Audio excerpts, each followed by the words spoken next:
You didn't know, the states actually have the authority over the federal government of all things that are not delegated within that Constitution. And when the federal government violates the Constitution by encroaching on those state rights and responsibilities, then guess what? Yep.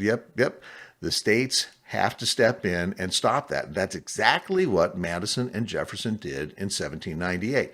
So therefore, if you want to get involved, you want to help with the fighting of federal tyranny, and who knows, the more you get involved, the more you can start leading, and you could go down as a Rufus King, or maybe even Roger Sherman, and Roger Sherman, the framer, not Richard Sherman, the Seahawk player. Anyway, you could go down in the annals of history as somebody that truly contributed to the saving of the Constitution and the reframing of the federal government back into the framework of the Constitution. Anyway, I don't have a lot of time to get into my first citation, so what I'm going to do is I'm going to do that film at 11 type of thing, but instead of making you actually wait till the very last segment, I'm going to get into a ratification debate. And again, like I said, this is George Nichols, and he is going to be talking about the Bill of Rights. And more importantly, he starts off talking about the law. Why is it that the Constitution did not dictate that common law would be the law of the land? Because the federal, and to be clear, when you ever hear anybody tell you that there's such a thing as constitutional law, that is a misnomer. There's no such thing as constitutional law. The contract did not create law. What the contract did was it delegated very specific roles, responsibilities, and powers to the federal government, and that was it. Therefore, the contract did not create law. It's just like your Verizon contract does not create law, just like your rental contracts do not create law. There are things within contract law that we have to abide by. But as you can tell, I'm at a hard break. I will be right back. And I always like to start off my citations with this. Are the words in our founding documents that I am citing the words of deceit? Were these guys lying to us? Or are the words that we have been taught from our progressive education system, the progressive colleges and professors, the words from the lawyers and politicians and bureaucrats that we've been told about as far as our founding documents and our Constitution, are these the words of deceit? I will let you be the judge. Who is telling the truth? Now, this is a Federalist, and again, this is George Nichols. And George Nichols is a brilliant, articulate man that was talking about all sorts of things regarding the Bill of Rights. And as a matter of fact, this particular snippet that I've actually selected for you comes in after George Mason was arguing for the Bill of Rights. Now, to be clear, George Mason was a very brilliant man, and I love the fact that he held to his principles that we had to have a Bill of Rights. And I believe that had he not driven this issue, we probably wouldn't have these negative powers against the federal government. And there probably would have been a very good drift of the Constitution very quickly. That being said, as I've talked to many other people, I am convinced that when you talk to people about the Constitution, really the only thing they kind of understand is the Bill of Rights. So had we not had those Bill of Rights, the Constitution would have been obscured even further, and understanding what your rights are would be harder for you to articulate, such as your freedom of speech, right to bear arms, those types of things. Those are all Bill of Rights. However, the Constitution, as I have said so many times before, the Constitution only delegated very specific powers. And we're going to hear what George Nichols says about this. And he goes and says, "But, sir, this Constitution is defective because the common law is not declared to be in force." A little exaggeration, or a little latitude with some artistic license and acting or drama. Anyway, he goes on and says, What would have been the consequence if it had? It would be immutable. In other words, if they would have put in and standardized common law as the law of the land, then it would have been unchangeable until maybe a constitutional amendment came along. And to be clear, most people understand that the United States government is common law, or the standard is common law, but it's not. If you go to Louisiana, civil law is the law of the land in Louisiana. So the federal government did not stipulate common law. And oh, by the way, even the Constitution is not under common law, because the Constitution is not under any law. The Constitution is a contract, and the contract is to be enforced. The only thing that created case law precedents and all of these things within the Constitution were the nefarious lawyers and jurists who wanted to self-aggrandize themselves. Again, and I've said this lots of times, they just wanted to self-aggrandize their role within the Constitution so that they could start moving the Constitution in the directions that they want. However, if you're familiar with the Article 5 process, there's nowhere in there that the federal government has allocated, or I should say we, the states, have delegated and allocated to the Supreme Court, or even to the President or Congress, the ability to change what is constitutional. That was left to the states. So let me go on.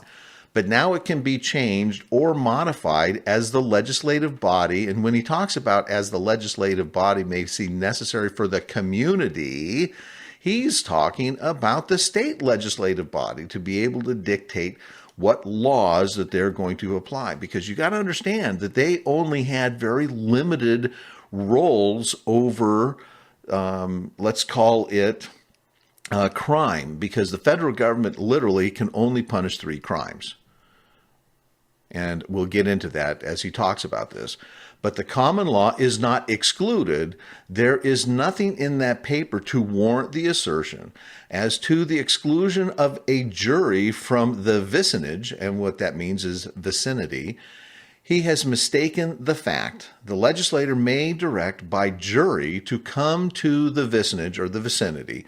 But the gentleman says that by this Constitution, they have the power to make laws to define crimes and prescribe punishments, and that consequently, we are not free from torture. And so that was something that George Mason was asserting, that all of a sudden the federal government would be able to start prescribing punishments and defining crimes and all of these things. Listen to what he says, because technically the federal government has been doing that for a long time. But here's the Federalist explaining the Constitution here at the Virginia ratification debates. And as I always say, these things are constitutionally binding. These are legally binding documents. And what he says here is truly defining the Constitution. And he says, treason against the United States is defined in the Constitution, and the forfeiture limited to the life of the person attained. Congress have no power to define and punish piracies, or Congress have power to define, punish piracies and felonies committed on the high seas and offenses against the laws of nations. But they cannot define or prescribe the punishment of any other crime whatever without violating the Constitution. So I'm going to stop there. So Congress has no ability to tell you that this drug or that drug is illegal, that you have to do these things for a business to be able to be publicly listed, or getting involved in finance and those types of laws or crimes of money laundering and that type of stuff. Now, counterfeiting is illegal, and they can come after you. The federal government does have counterfeiting because they are responsible for the printing and or the management of the currency. So there you go. Everything that the FBI is coming after you for, or us for, or anybody for, is outside the Constitution. Let me go on. If we had no security against torture but our Declaration of Rights, we might be tortured tomorrow, for it had been repeatedly infringed and degraded. A Bill of Rights is only an acknowledgement of the pre-existing claim to rights in the people. They belong to us as much as if they had been inserted in the Constitution. In other words, it's an inherent right. They didn't need to actually list these things.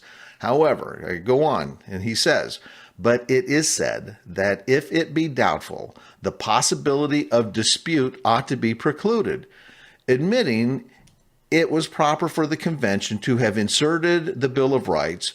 It is not proper here to propose it is a condition of our accession. In other words, he's saying that had they put in the Bill of Rights, it would have been proper, but it is not proper at this point in time because that's what they were trying to do. They wanted to make a condition or a conditional acceptance of the Constitution that they had to do this one thing. And he was basically saying that that is improper to propose that the condition of our acceptance of the Constitution and the Union would be contingent upon passing a Bill of Rights. And he continues and says, would you reject this government for its omission, dissolve the Union, and bring miseries onto yourself and posterity? I hope the gentleman does not oppose it on the ground solely. Is there another reason? He said it is not only the general wish of the state, but all the states to have a Bill of Rights. If it be so, and this is where he's poking him right back in the eye, he says, if it be so, where is the difficulty of having this done by way of subsequent amendment? We shall find the other states willing to accord with their own favorite wish. The gentleman last up, which is George Mason, says the power of legislation includes everything a general power of legislation does.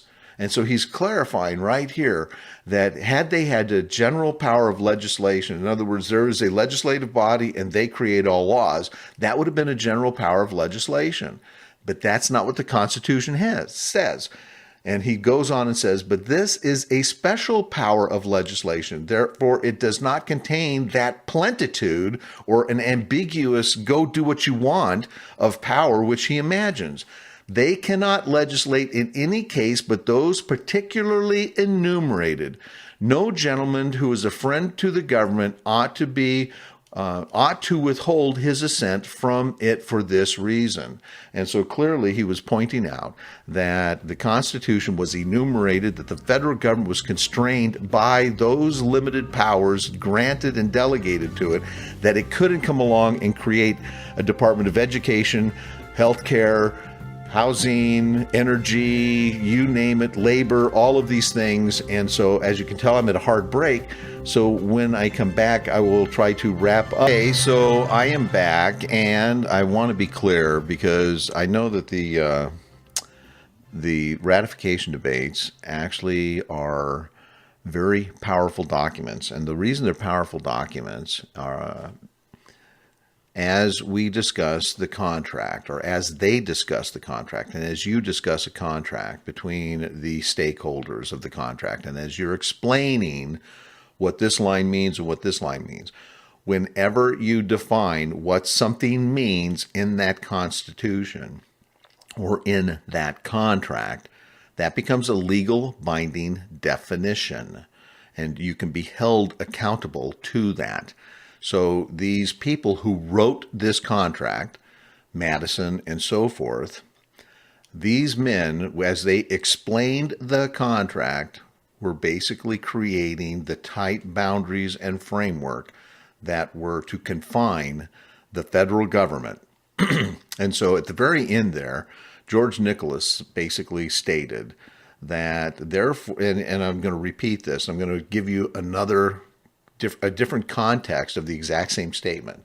And so he says, therefore, it does not contain the plenitude, this unlimited amount of power, which he, George Mason, imagines. They cannot legislate in any case but those particularly enumerated. And so what he's basically said in that one little sentence is that they can only legislate on things that are actually enumerated within their Constitution. Their Constitution was very tightly bound to those enumerated powers within Article 1, Section 8 of the Constitution. Well, had he just said that once out of the 700 some odd pages of the ratification debate, I can understand how somebody would say, well, shoot, no wonder it got lost because, they only said it once. Well, that's not the case. As a matter of fact, in a previous day, this was on June 6th of 1788, Madison said this, and I quote, and this is in the Virginia ratification debates as well: "The powers of the federal government are enumerated." And he was emphasizing this. The powers of the federal government are enumerated. It can only operate in certain cases. It has legislative powers on defined and limited objects, beyond which it cannot extend its jurisdiction. And what he just said there was not just a limitation on jurisdiction for the Congress and the legislative body, jurisdiction as well as the Supreme Court, and jurisdiction as well as the president. The entire federal government is constrained by those enumerated objects. The legislative powers on defined and limited objects. Is that clear to you now?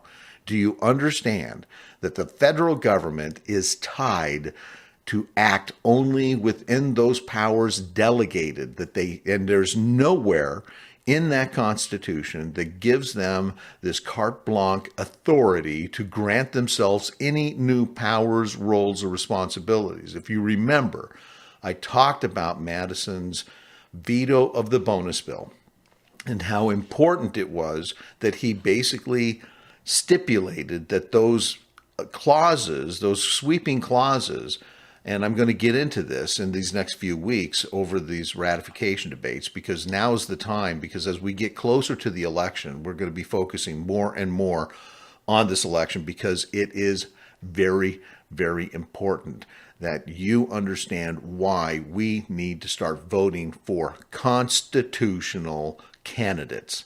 If they do not know and understand the Constitution and they have to take an oath, then they are going to be violating their Constitution and our Constitution, both the federal government and the state Constitution, because they're going to start accepting money that is unconstitutional. They're going to be accepting programs just like those gentlemen and lady in the Spokane City Council. They've all had to take an oath, and that oath is to support the Constitution. Therefore, every time they take a grant from the federal government, like this road calming or traffic calming crap, show me in the Constitution where they have the authority to regulate and tax us and tell us how to calm our traffic. It is unconstitutional for them to do that. Therefore, you have elected people that are willingly and without any care violating their oath of office. Anybody that is accepting unconstitutional money is basically violating the Constitution.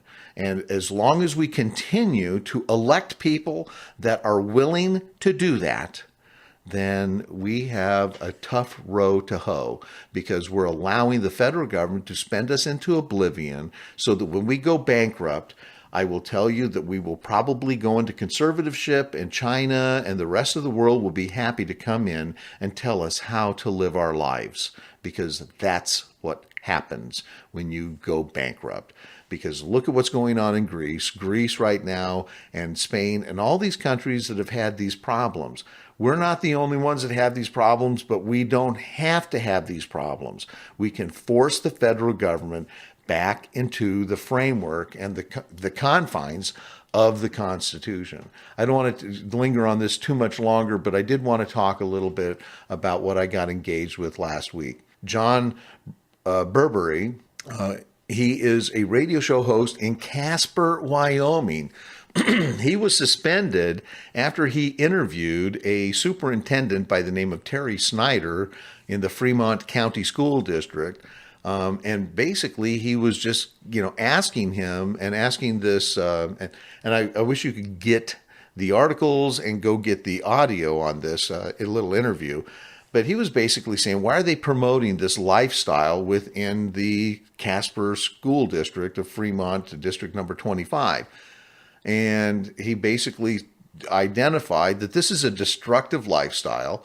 And why is this in school? And this Terry Snyder all of a sudden got really defensive and started attacking him back and saying, I think you've got some really old ideas and so forth.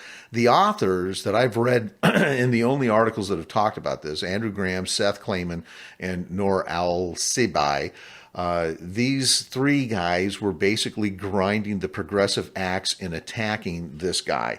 And so in one of the articles, they identified this guy as a GOP operative. Obviously throwing some bias already there, that there's a guy that's pushing down this GOP agenda. Well, these guys were completely oblivious of the fact that our kids are being forced into this homosexual and this progressive Platonist agenda in the school system. This other person identified what John Burberry was doing was a homophobic rant. Now, I want you to understand something, that whenever anybody uses a term homophobic, Islamophobic, or phobia, or what have you, what they're saying is that there is a medical, what do you call that? A medical dysfunction or a medical problem that you actually possess. It's almost like a disease. You are ill or what have you. And what they're basically doing is they're making up these words, because if you go to the APA, there's no such thing as homophobia. There's no such thing as Islamophobia. These are not like claustrophobia. There are people that actually suffer from those types of fears. These things are progressive, made-up words, and they're used to attack and shame people so that we become more compliant to their manipulation, so that we are being forced into accepting their paradigm as they attack us. And so I'm going to come up with some words for the progressives so that we can actually start attacking them back. Because bottom line, when they start using things like this, then they're actually telling you that you're mentally disturbed when you're really not mentally disturbed. There is no medical definitions for these. And as a matter of fact, I know that because my wife did a paper on that when she was in medical school. I also want to point out that one of these articles actually Terry, the superintendent, referred to this concept that the interviewer who was calling these destructive lifestyles, those are dated opinions or old world ideas, and in contrast to the new world ideas. And that really made me start thinking, what is an old world idea and what is a new world idea? Because as I see it, the old world ideas were those fundamental, carnal, primitive instincts of self-gratification, taking care of the immediate needs and so forth. And if you look at the hierarchy of needs, as we become more and more enlightened, we become more self-disciplined, we're not pursuing self-gratifying things and acts and those types of things. And so what they're getting away with in telling you that you have these old world ideas is actually an obfuscation of the facts, because they're supporting the old world ideas. But I got to get back into this as soon as we get back after break from our sponsors. Thank you so much.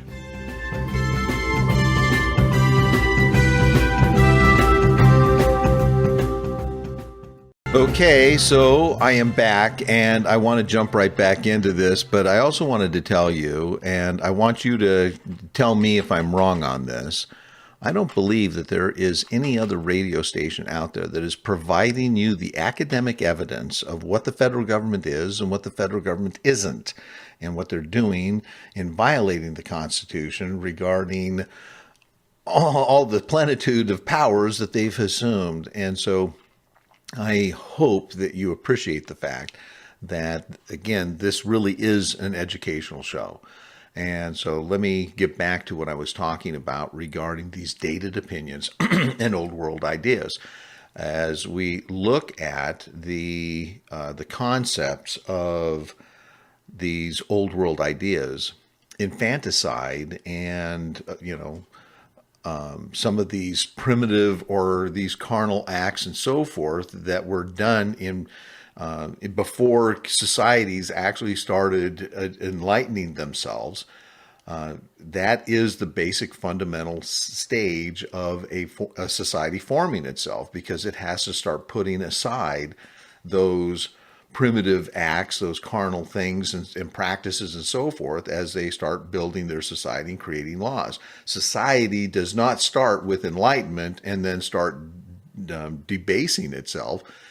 Conversely, what societies and all societies do is they actually start enlightening themselves and putting aside those primitive and carnal types of acts and so forth.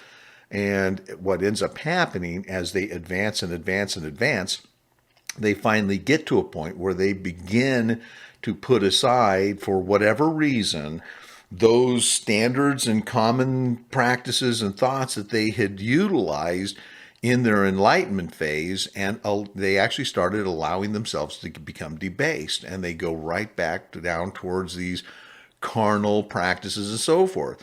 And so they return to the old or dated opinions and ideas. It's kind of like when Moses took Israel out of Egypt and they started learning these new concepts of higher enlightenment and a higher law.